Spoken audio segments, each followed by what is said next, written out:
Atualmente, o fenômeno televisão influi na vida de milhões e milhões de pessoas.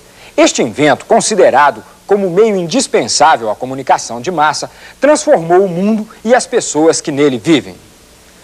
Mas como funciona a televisão? Você vai conhecer um pouco da história deste semideus eletrônico que estabeleceu e viabilizou a moderna comunicação de massa. Vai conhecer por dentro uma emissora de TV e os profissionais anônimos que fazem os programas chegarem até sua casa. Vai saber que na televisão tudo nasce de uma ideia e conhecer os equipamentos que fazem uma emissora funcionar. O Como Funciona de hoje começa nesse instante.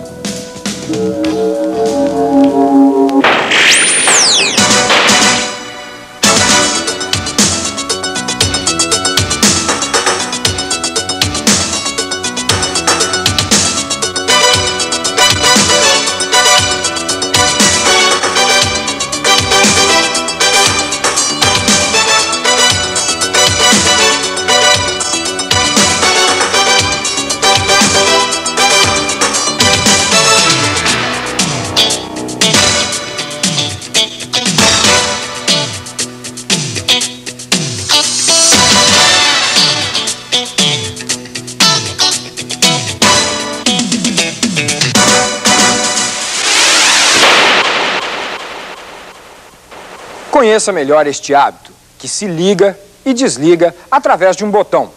Um simples botão como este. Apesar de recente, a televisão já tem história.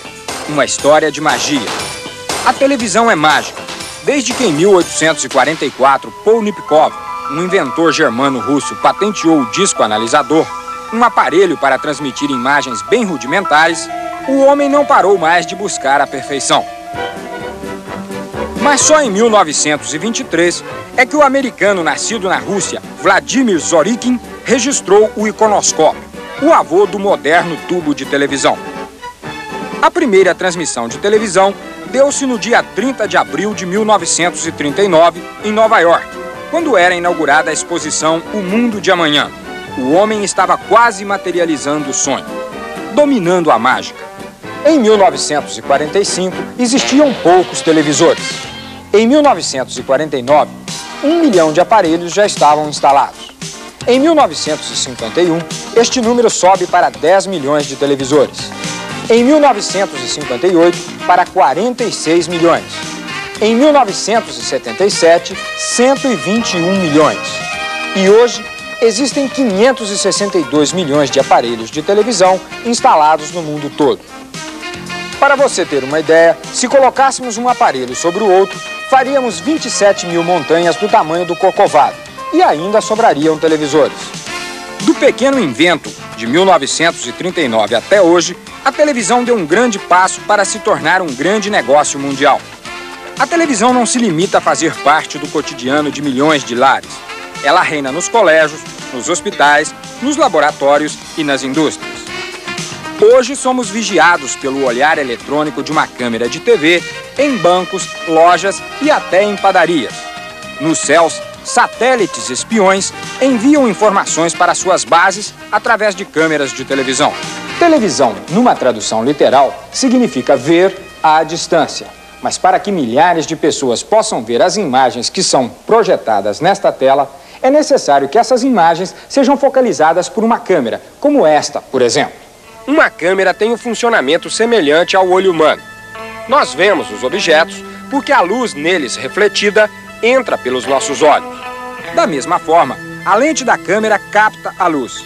Ao entrar na câmera, a luz atinge uma superfície sensível à luminosidade e coberta por partículas mínimas de um produto químico especial. Essas partículas sofrem uma reação libertando um feixe de elétrons. Isto é, a luz se transforma num feixe de informações elétricas que sai por este cabo. O processo de uma câmera em cores é semelhante. Ao entrar pela lente, a luz é dividida por um jogo de espelhos, um prisma. São 3 as cores básicas: vermelho, verde e azul. Cada uma vai sensibilizar um tubo diferente. E cada cor emite um feixe contendo as informações elétricas. As outras cores são formadas através da fusão destas 3 que são básicas. Essa energia elétrica, transmitida através de ondas como as de rádio, chegam à sua casa e são captadas pelas antenas. Se olharmos bem de perto a tela de um televisor, vamos observar que a imagem é formada por linhas horizontais. Essas linhas, por sua vez, são formadas por pequenos pontos luminosos, vermelhos, verdes e azuis. Esses pontos são o resultado da ação contrária efetuada pelo tubo do televisor. Os sinais elétricos captados pela antena são transformados em pontos de luzes coloridas, aqui dentro, e projetados sobre uma tela de fósforo que recompõe a imagem originalmente captada pela câmera. Uma emissora de televisão é quase igual a uma empresa como outra qualquer.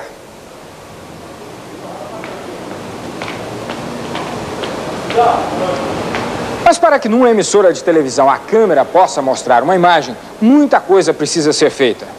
Vamos conhecer uma emissora por dentro. Mas antes, vamos voltar a esta fita.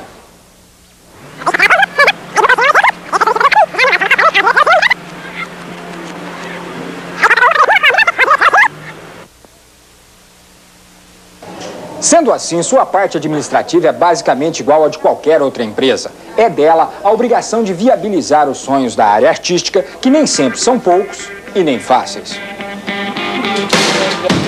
O setor administrativo propicia infraestrutura para o funcionamento de todas as áreas da TV, desde a produção e comercialização até a exibição final dos programas. São como aqueles profissionais invisíveis que fazem tudo correr às mil maravilhas num transatlântico de luxo.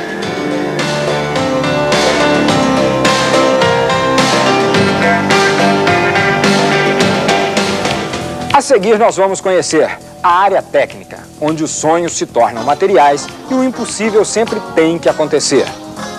Vamos saber como funciona o coração palpitante de uma emissora de televisão. E conhecer uma ilha de videotape, a verdadeira ilha da fantasia. Em instantes.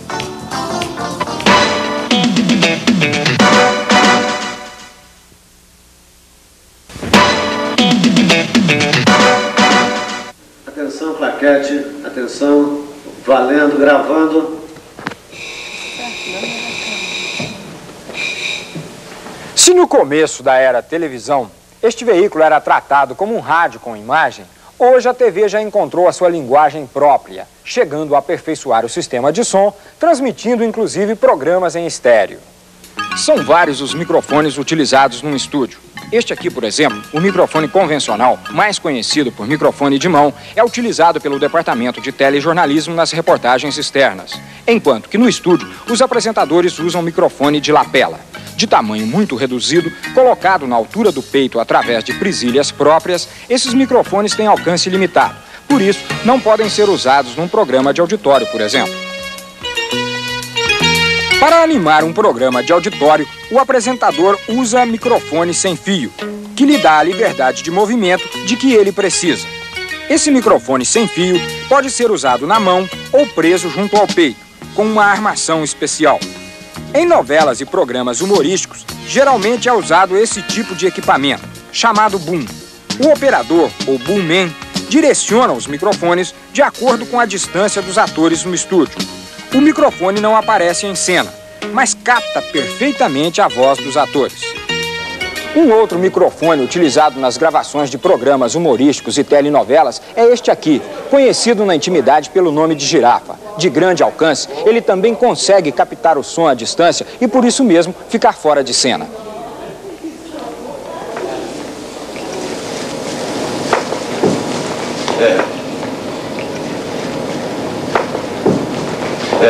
Valéria, vamos jantar juntos hoje? Doutor Malheiro, sinto muito, mas hoje eu não posso. E você, Marilda? Ah, eu já tenho compromisso. Shirley, então quem vai é você. Ai, sinto muito, Dr. Malheiros, mas meu namorado tá aí fora. Tais livres, Ildinha. Hoje não, Dr. Malheiros. Peraí, doutor Malheiros, afinal, qual é a garota que o senhor quer levar pra jantar, hein? Qualquer uma. Depois eu é que sou galinha. Ao lado de uma quadra de basquete, ele é direcionado para o piso, possibilitando você ouvir o atrito do tênis do atleta, o quicar da bola e o apito do juiz. Num campo de futebol, quando você tem a nítida impressão de ter ouvido o barulho do chute do jogador na bola, ou mesmo um palavrão que escapa da boca do atleta, é porque o som foi captado à distância por um microfone semelhante a este. A iluminação intensa de um estúdio, para se obter uma imagem nítida e sem sombras, é conseguida com muito trabalho, frequentes alterações e muitas manobras, mas, sobretudo, dezenas e dezenas de potentes refletores e muitas lâmpadas especiais. Esta é uma câmera de estúdio. Apoiada num tripé rotativo, ela pode se movimentar para todos os lados, possibilitando ao operador uma grande mobilidade através do estúdio. Por este visor, o operador ou cameraman enquadra a imagem e faz as correções necessárias através dessas manoplas. Através desta, ele acerta o foco. E com essa aqui, ele aproxima ou afasta a lente zoom para mostrar um pequeno detalhe ou então dar uma ideia geral de toda a cena. A câmera pode ser fixada também num equipamento como este, chamado grua, que possibilita tomadas do alto e realiza movimentos muito bonitos.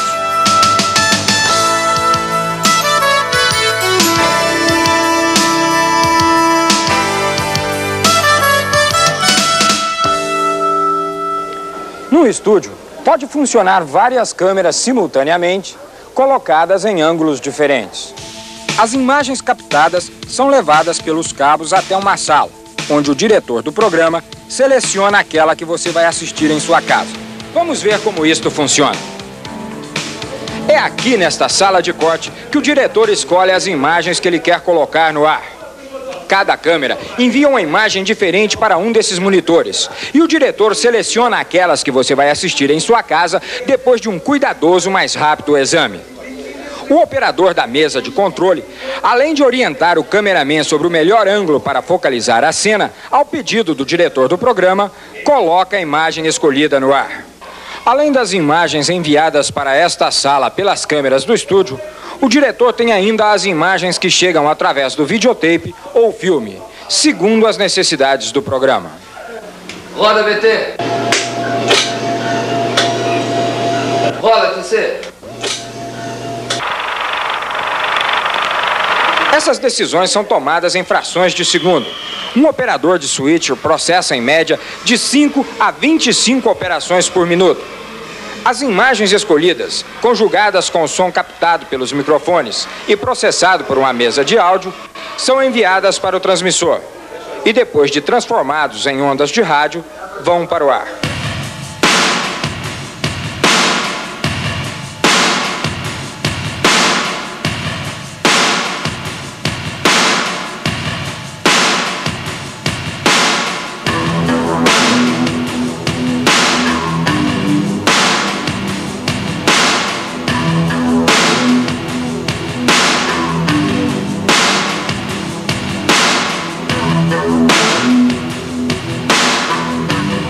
No local em que acontece a geração, você pode captar as imagens através de uma antena comum.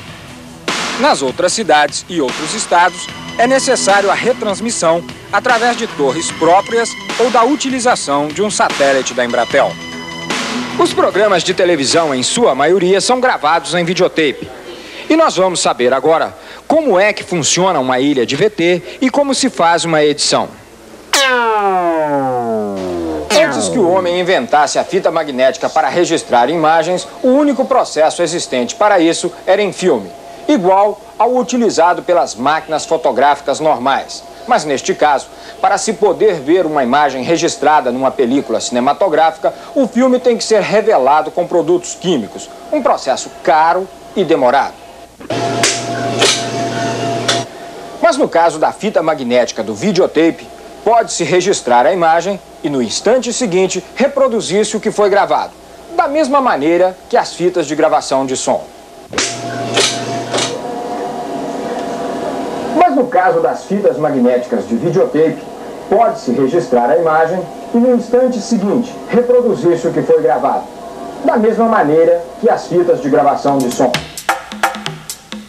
Uma ilha de edição deve ter no mínimo 2 máquinas de videotape. Uma delas reproduz a imagem gravada e a outra registra o produto final. Em determinadas circunstâncias, são utilizadas 3 ou mais máquinas de videotape para a obtenção de efeitos especiais como estes, por exemplo.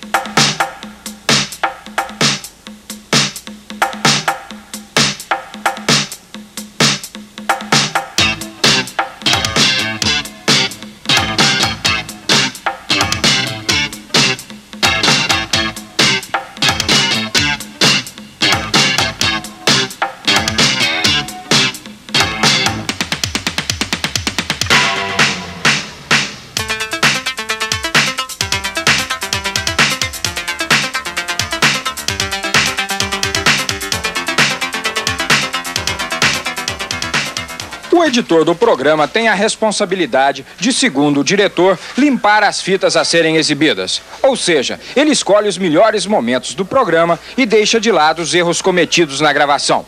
Além disso, o editor também enxuga, ou melhor, corta tudo o que for necessário para que o programa não ultrapasse o tempo previsto para a exibição.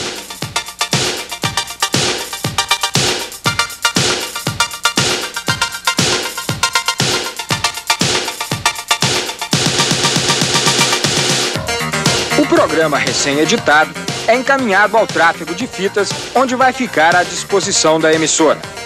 Após ser exibida, a fita permanecerá guardada por tempo determinado. E caso não haja interesse em preservar a gravação, será apagada e reutilizada. Caso contrário, a gravação vai para o arquivo definitivo.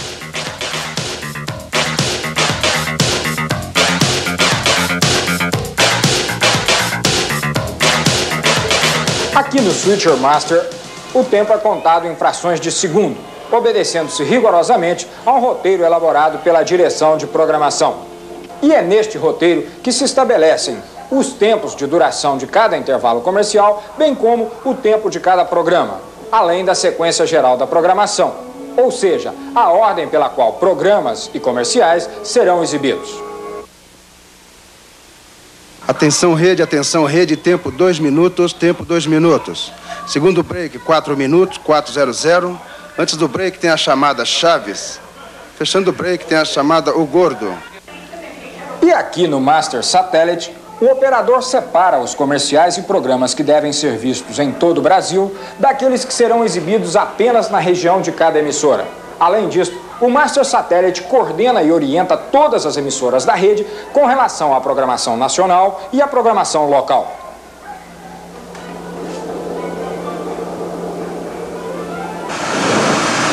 Na sala do controle geral, a programação é distribuída para todo o Brasil.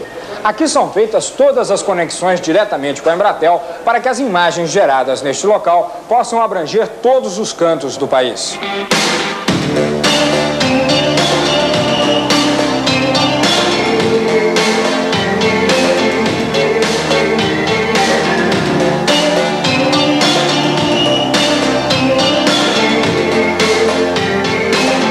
No departamento de cinema, os filmes são preparados para a exibição.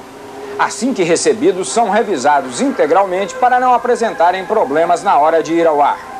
Aqui também são estabelecidas as pausas para que entrem os comerciais. Caso o filme comprado esteja em idioma estrangeiro, a fita é encaminhada a um outro setor, o núcleo de dublagem.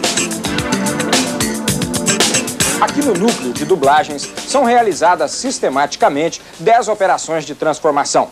Os filmes que chegam em outro idioma são traduzidos e adaptados, dublados e sonorizados de tal maneira que, uma vez terminado o trabalho, fica difícil perceber as alterações.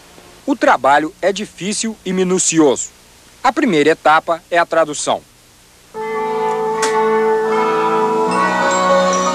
Henry, these cards came out great. Let's hurry up and mail them. I've already addressed the envelopes to the people who sent me Christmas cards last year. That's all? You only got 2 Christmas cards last year? 2 Christmas cards last year?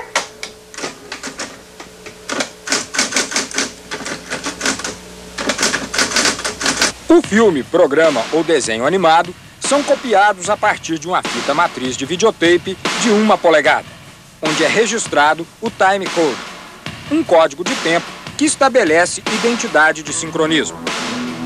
É este mecanismo que possibilita sincronizar os movimentos dos lábios com as palavras pronunciadas.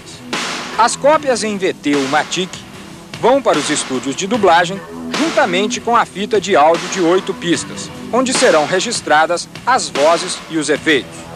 No estúdio ficam apenas o diretor e os dubladores. Vejamos como funciona. Eu não. Last year took it to be fixed. Fixed? Parece que estava adiantando. Running fast? Sundials don't run fast. Cada dia a hora do sol poente estava ficando mais cedo. It's fall, little John. The days are growing shorter. Mas dá pra gravar, Geraldo. Vamos gravar.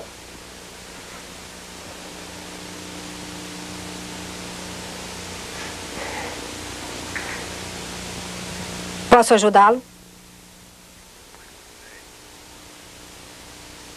Venha.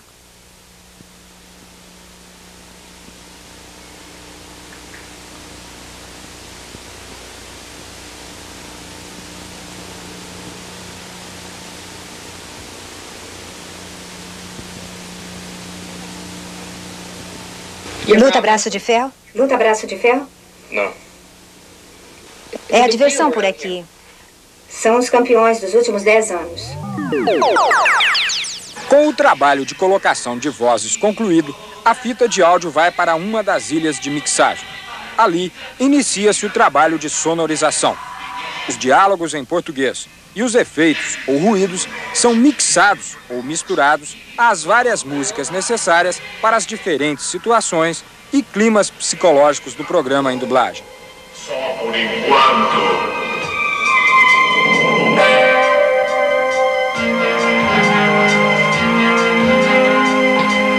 Levante-se.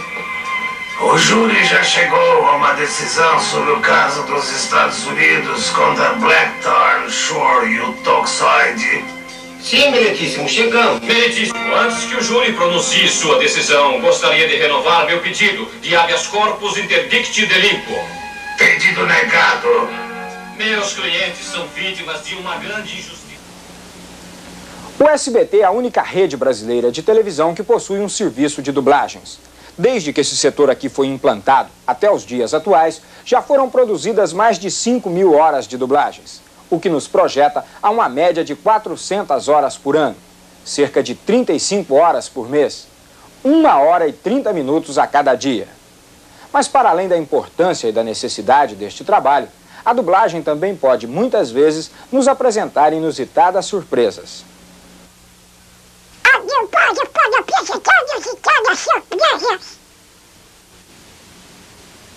dublagem pode apresentar inusitadas surpresas. A dublagem pode apresentar inusitadas surpresas. Acompanhe conosco a seguir as diferenças entre as emissoras de televisão em todo o mundo. O funcionamento da televisão como veículo formador de cultura. E ainda, fatos engraçados e pitorescos da história da televisão brasileira. Em instantes.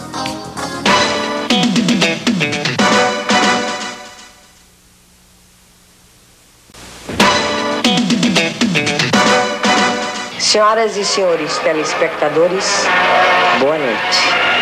A PRF3 TV, emissora associada de São Paulo, orgulhosamente apresenta, neste momento, o primeiro programa de televisão da América Latina.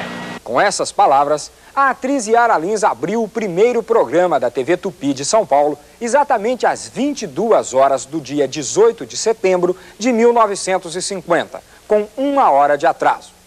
Com isso, O Brasil se tornou o quarto país do mundo a instalar uma emissora de TV 11 anos após ter sido realizada a primeira transmissão nos Estados Unidos. O autor desse milagre foi Francisco de Assis Chateaubriand Bandeira de Melo, proprietário de jornais e emissoras de rádio. E eu fecho os olhos, gente, me lembro como se fosse hoje. Eu, Walter Forster, Dermeval Costa Lima, Sarita Campos, Lolita Rodrigues, Ayrton Rodrigues, Triana Romero, Cassiano Gavos Mendes. Fomos todos para Santos, juntamente com Chateaubriand e os diretores da emissora, das rádios Tupi Difusora de São Paulo. E chegamos e fomos para o navio. Então o Chateaubriand, com aquele sotaque muito carregado, dizia: neste navio vocês estão recebendo a primeira emissora de televisão da América Latina. Com a romaria de artistas, era aquela expectativa geral, como seria a televisão, todo mundo querendo pegar para sentir, né, câmeras. E fomos a Santos e de lá viemos com os caminhões, uma fila de caminhões. Acho que muita gente está lembrada ainda em São Paulo, daquela festa que houve no centro da cidade. A direção das rádios Tupi Difusora naquela época nomeou o Dermival Costa Lima como diretor da televisão. E eu fui escolhido por ele para ser chefe de produção. Então nós dois começamos a idealizar um programa só, de 2 horas de duração, que entraria às 9 horas da noite, terminaria às 11 aproximadamente. Um show variado. Tinha humorismo, que era o Mazzaropi, tinha canto, muito show, muita música, Hélio Camargo, e alguns esquetes, não é? Que o Walter Forster fez também e tal. A programação de estreia nós levamos mais ou menos uns 20 dias ensaiando. E tudo perfeitamente marcado, de acordo com instruções americanas. Quer dizer, marcação para a câmera 1, para a câmera 2, para a câmera 3, tudo marcadinho. Então, quem participava desse programa sabia em que momento em que fala devia virar para outra câmera, em que momento devia virar para esta câmera, está tudo perfeitamente marcado. Mas na hora do programa ir ao ar, acontece um imprevisto, como acontece até hoje, e uma câmera apresentou um defeito, pifou, como se costuma dizer. Então aquilo que havia sido ensaiado, programado para 3 câmeras, teve que ser feito com 2 câmeras. O técnico ficou apavorado, né? A essa altura ele achou que seria impossível a realização de um programa de tal ordem, de tal gabarito, uma estreia, e diante da teimosia dos técnicos e dos diretores da televisão, ele foi embora para o hotel e disse que cessava ali a sua responsabilidade. Aí o Cassiano, que já estava lá nos botões, pronto para começar, com o fone no ouvido, ele deu um aviso para o alto-falante do estúdio, dizendo assim: olha, a marcação que nós fizemos durante esses 20 dias no ensaio não vale mais.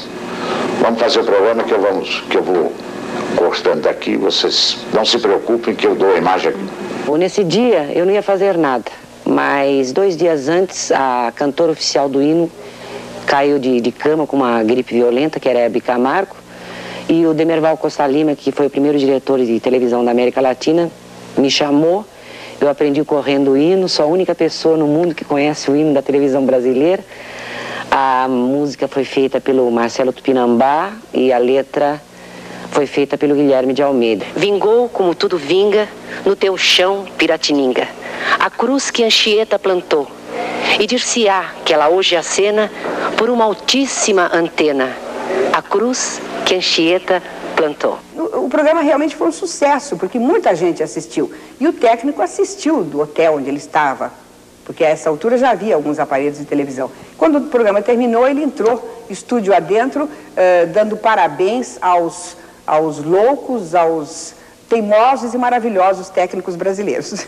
Mas no fim foi um sucesso, correu tudo bem. Um detalhe, ninguém havia pensado no programa do dia seguinte. Então, só depois da realização do primeiro programa é que se pensou no que seria o programa seguinte ao primeiro, que foi dia 18 de setembro de 1950. Estava assim traçada a trajetória da televisão brasileira, através do arrojo e iniciativa de Assis Chateaubriand, somada à garra e entusiasmo dos seus primeiros profissionais. Naquela época, a televisão era feita para uma elite, mas já mostrava sua força e penetração como formadora de hábitos junto ao público.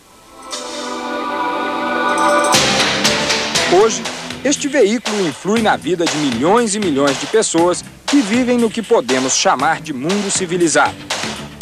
Criticada, discutida, elogiada e analisada, a televisão veio com certeza para ficar.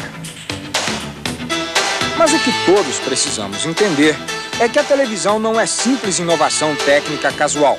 Ela foi inventada para comunicar-se com uma massa imensurável de pessoas ao mesmo tempo.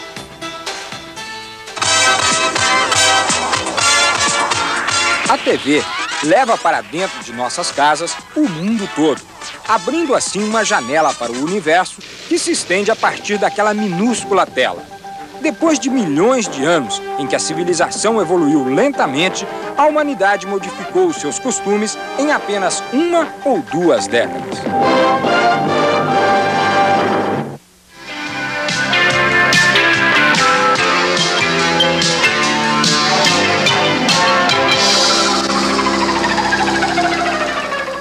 She's got a walk that's set to music, so sexy, silky, smooth. She's a no-nonsense kind of woman. You gotta watch her every move. No Nonsense Sharon Silky has the same silky look and feel of some department store pantyhose at nowhere near the price.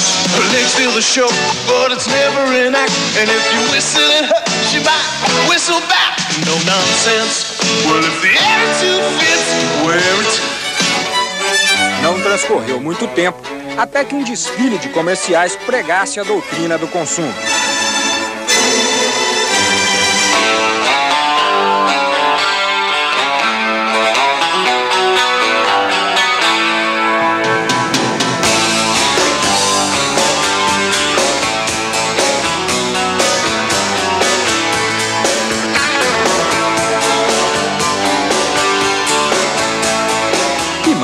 Agora, muitas nações estão condicionadas pelo controle governamental dos programas, como é o caso de Cuba, Nicarágua e todas as outras nações alinhadas ao bloco socialista.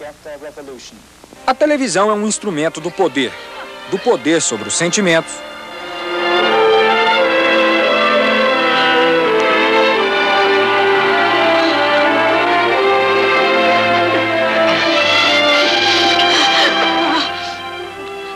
sobre os pensamentos, sobre a vontade e sobre o espírito.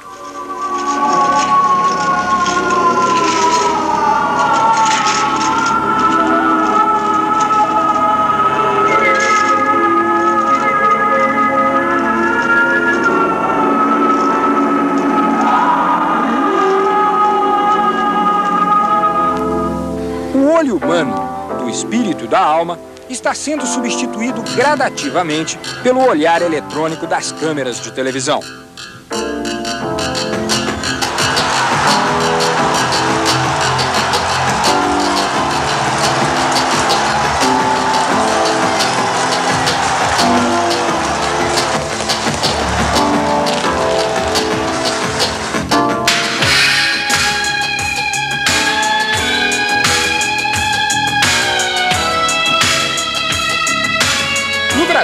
No eixo Rio-São Paulo, existem 4 grandes redes comerciais de televisão que cobrem praticamente todo o território nacional. Além disso, elas absorvem mais de 90% de toda a verba gasta com publicidade no país. A penetração da televisão sempre fica acima dos 90%, seja numa pesquisa baseada na divisão por classes sociais, seja pelo sexo ou pela idade. O custo aparentemente muito elevado de cada comercial de 30 segundos exibidos pela TV dilui-se quando dividimos o preço total pelo número de pessoas atingidas. Além das chamadas emissoras comerciais, há as redes educativas, emissoras estatais como a TV Cultura de São Paulo, a TV Educativa do Rio de Janeiro e a Rádio Obras de Brasília. São mantidas pelo governo e têm a finalidade de levar cultura ao público. Nestas emissoras não existem comerciais. Com o advento dos satélites e das antenas parabólicas, surge um novo conceito de televisão: a TV nacional e a TV internacional. Graças aos satélites e às antenas parabólicas, instituiu-se a programação nacional, que permite aos telespectadores assistirem aos mesmos programas simultaneamente nas mais diversas localidades do país. Todo este trabalho é instrumentalizado e operacionalizado pela empresa brasileira de telecomunicações, a Embratel, que detém o controle de todas as rotas de transmissões internas e externas no país.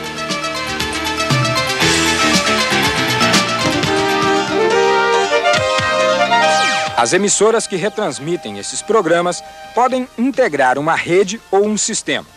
No primeiro caso, elas são obrigadas por contrato a exibirem integralmente a programação pela emissora, digamos, matriz.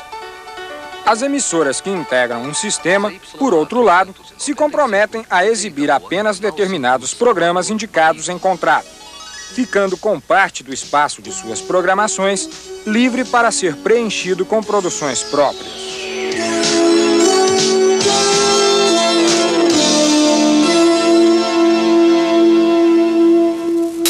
Os satélites contribuíram também para o telejornalismo de todo o mundo, que tem à disposição, quase que simultaneamente, os fatos de destaque e as notícias mais importantes.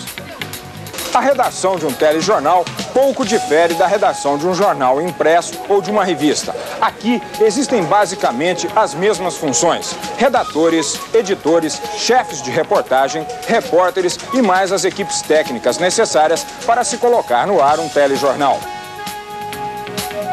Mas é aqui, no estúdio do telejornalismo, que se observa alguns detalhes que poucos conhecem. Um deles é o ponto eletrônico, usado pelo coordenador para ouvir as instruções do diretor. Outro detalhe fundamental no departamento de telejornalismo é este aparelho, o teleprompter. Um aparelho sofisticado, onde as notícias escritas numa tira de papel são focalizadas por esta pequena câmera que joga a imagem para um monitor instalado sobre a câmera do estúdio.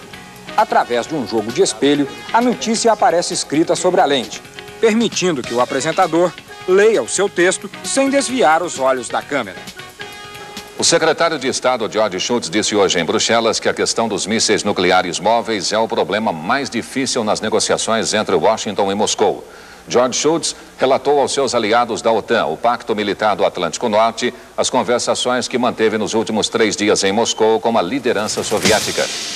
O equipamento do telejornal para gravar reportagem também é especial. A câmera é mais leve para ser usada sobre o ombro do operador.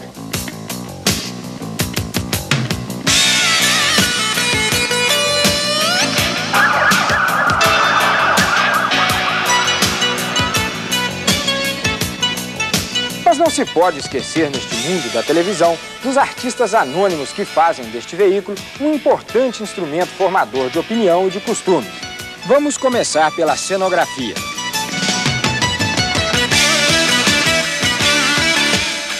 Aqui são projetados os cenários que irão decorar os palcos e estúdios.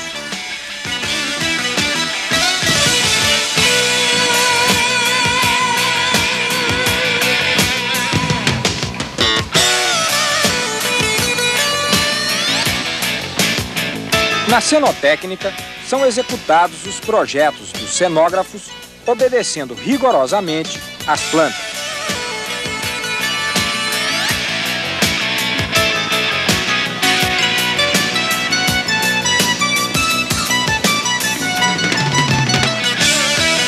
Nesse verdadeiro salão de beleza, os maquiladores e cabeleireiros fazem mais bonitos os astros e estrelas que você recebe em sua casa através da tela de sua televisão.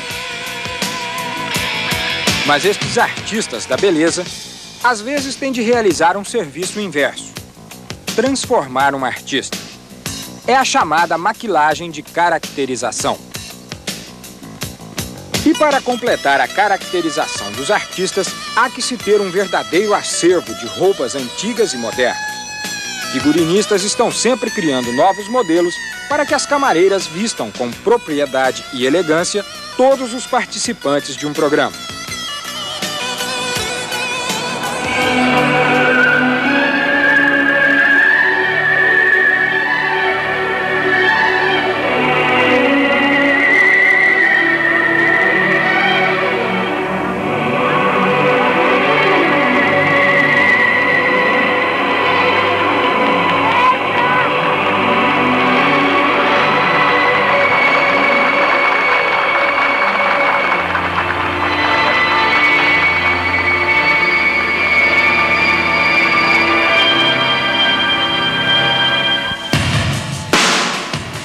Este é o departamento de criação visual, o responsável pela imagem plástica da emissora. Aqui nascem os logotipos, vinhetas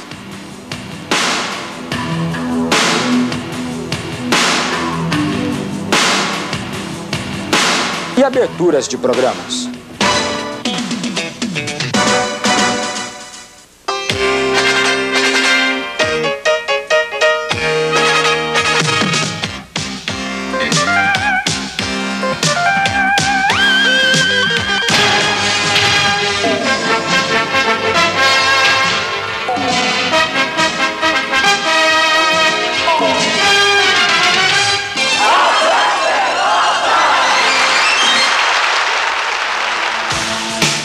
E aqui, na área de chamadas, são elaborados os trailers dos programas que irão ao ar. Mas é no videotape que as chamadas ganham vida e são finalizadas da maneira que você vai ver. Goulart de Andrade mostra as curiosidades e os segredos da noite em reportagens exclusivas. Vem com a gente! Comando da Madrugada, neste sábado, logo após o Viva a Noite. Como veem, também em televisão, a propaganda é a alma do negócio. No próximo segmento, você vai acompanhar o nascimento de um programa de televisão, desde a ideia inicial até a sua realização. Vai ver o funcionamento de vários estúdios durante a gravação de programas. Vai saber ainda como funciona uma equipe de produção e conhecer alguns artistas nos bastidores. Nós voltamos em instantes.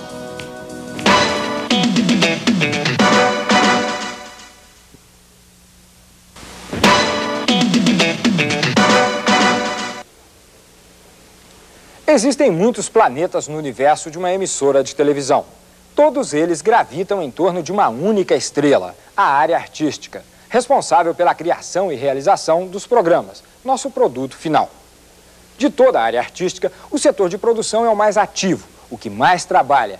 Cabe a este setor a função de reunir todos os recursos necessários para a viabilização do programa. Vamos conhecer agora uma verdadeira usina de criatividade. Aqui neste corredor estão dezenas de salas. Dentro de cada uma delas se encontra uma equipe de produção. Cada equipe de produção tem suas próprias características e sua maneira específica de trabalhar. Mas o início é um só, uma ideia. E o final do processo é o mesmo, a exibição. Todos os programas nascem, portanto, de uma ideia. As ideias caminham sob forma abstrata até os diretores. Cabe a eles dar corpo a estas ideias, o que, em outras palavras, pode ser conceituado como realização. Depois de que o diretor do programa definiu a linha do espetáculo, os autores e redatores criam os textos que serão interpretados pelos atores ou ditos pelos apresentadores. Este texto, por exemplo, que eu estou dizendo agora, não é de improviso. Ele foi escrito muito antes de gravarmos esta cena. Mas vamos ver como funciona todo este processo. Assim que o script é aprovado pelo diretor do programa, ele é encaminhado à produção para ser realizado. Os produtores estudam minuciosamente o script e fazem a decupagem. Isto é, anotam tudo o que é necessário para a realização de cada programa. Cenários, atores, cantores, roupas, arranjos musicais, enfim, todas as providências de ordem prática. Durante a gravação no estúdio, depois de que todas as providências foram tomadas, os produtores e assistentes ainda trabalham bastante. Através de fones de ouvido, recebem orientações do diretor do programa para que a gravação ou transmissão ao vivo transcorra sem problemas.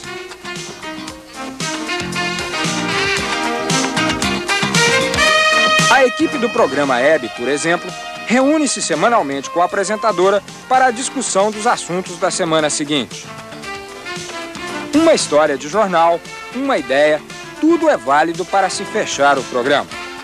Nós nos reunimos aqui, então chega o Tadeu e diz, olha, você viu essa coisa aqui que saiu na Folha da Tarde, tortura na delegacia da mulher. Aí eu leio o que é, ou aí eu digo, olha, eu trouxe aqui Essa revista, o Veja, a gente traz tudo, cada um traz a sua colaboração, a Aurora traz, a Paula, a Carminha. Então, a gente lê e diz, puxa vida, o que é isso? Licença maternidade, 120 dias. Aí, de repente, nós estamos discutindo, isso aqui é um bom tema para o programa. A gente discute o que será um bom tema, mas não que a gente discuta, vamos aqui falar assim, mas é para provocar a polêmica. Não, não é essa a filosofia do programa. A polêmica acontece porque, de repente, licença maternidade de 120 dias. De repente, isto cria a polêmica, mas não que seja a coisa premeditada.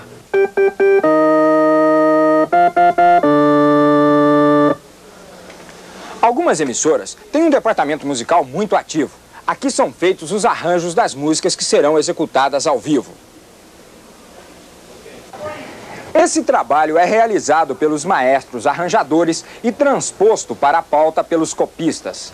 Daqui saem também todos os arranjos de temas de aberturas de programas, bem como as vinhetas de identificação da emissora, além de toda a orientação musical dada às diversas produções. Música, maestro!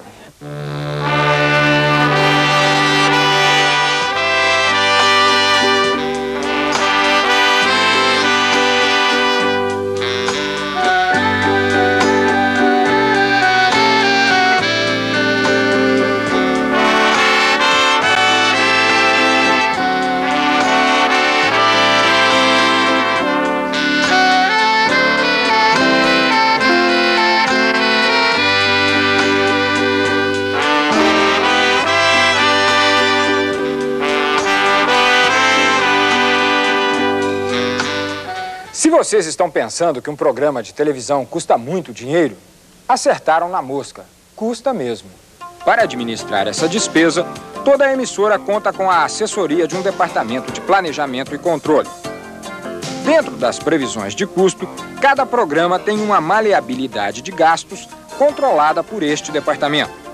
Cabe a ele fornecer todos os recursos necessários para que as várias produções possam realizar o seu trabalho.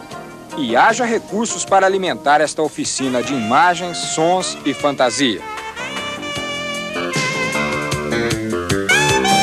Em um teatro, onde são realizados os programas de auditório, não existem os mesmos recursos técnicos e operacionais de uma emissora de televisão. Por causa disso, uma transmissão daqui seria inviável se não fosse a unidade móvel, estrategicamente estacionada em frente ao teatro, lá fora. Este veículo é uma verdadeira emissora de televisão sobre 4 rodas, que pode se deslocar para os autódromos, estádios, shows e locais de grandes eventos. Vamos conhecer a unidade móvel por dentro e saber como funciona.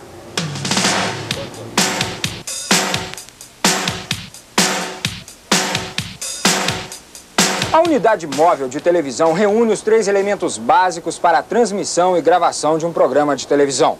Em princípio, a mesa de cortes, que é a responsável pela seletividade das imagens. Em seguida, vem a mesa de som, que é a responsável pelo controle dos microfones e de toda a parte de sonoplastia.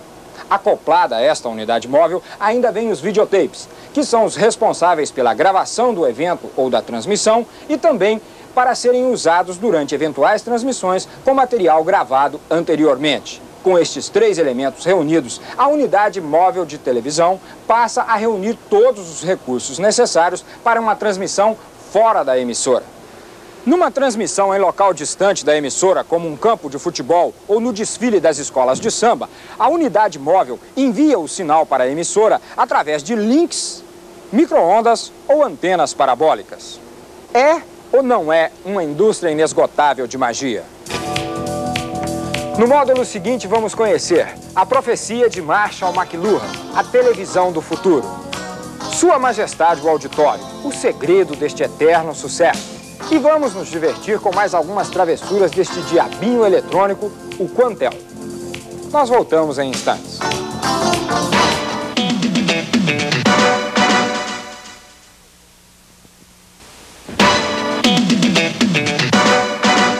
A revolução na TV, iniciada com a multiplicidade de usos e o aperfeiçoamento tecnológico, não nos deixa antever o que será este veículo dentro de uns poucos anos. Vertiginosamente, ele evolui. Já se passou o tempo, profetizado e sonhado por Marshall McLuhan, em que o mundo se tornaria uma aldeia global por intermédio da TV. Hoje, pode-se ver um acontecimento importante no mesmo momento em que ele ocorre do outro lado do planeta. As distâncias não existem para este veículo fantástico. O impossível faz parte de cada minuto nas maravilhas sem limites criadas no plantel e no videotape.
Mas em meio a toda esta acelerada evolução tecnológica, algumas características da televisão antiga conseguiram se manter e impuseram seu padrão de qualidade. Entre elas, os programas de auditório, que detêm uma grande fatia de audiência em todas as emissoras. Luzes, câmeras, ação.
Poderia encerrar este programa sobre a televisão de diversas maneiras, todas elas muito conhecidas de vocês.